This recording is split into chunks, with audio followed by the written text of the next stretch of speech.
BJP के कौमी तर्जुमान प्रेम शुक्ला ने एनसीईआरटी की किताबों में तब्दीली के इल्जामात पर कहा कि गलत और गासिबों की तारीख मिटाकर सही तारीख सुनाई जा रही है।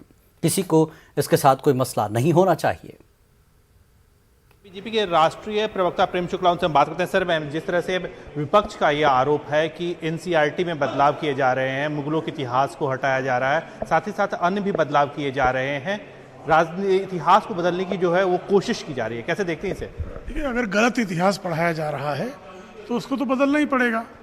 भारत के गौरवगान को, भारत की सांस्कृतिक गाथा को और भारत का जो यथार्थ इतिहास है वो पढ़ाया जाना दायित्व है। अगर किसी ने फर्जी इतिहास लिख रखा होगा तो फर्जीवाड़ा क्यों पढ़ाया जाना चाहिए?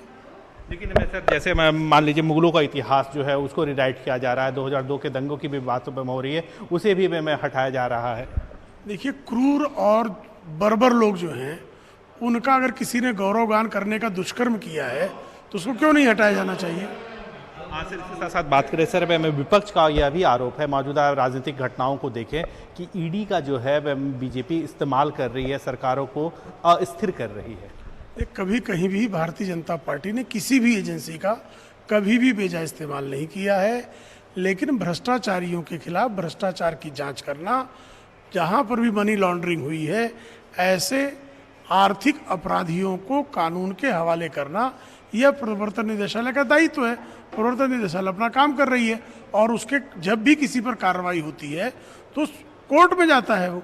जब ऐसे मामले जैसे नवाब मलिक या अनिल देशमुख, अगर इनके खिलाफ सबूत नहीं है तो इनको सुप्रीम कोर्ट तक जमानत क्यों नहीं दे रहा है? ठीक है, बहुत धन्यवाद। कैप्टन अपू पाठक के साथ विनीत कुमार, न्यूज़ 18 दिल्ली।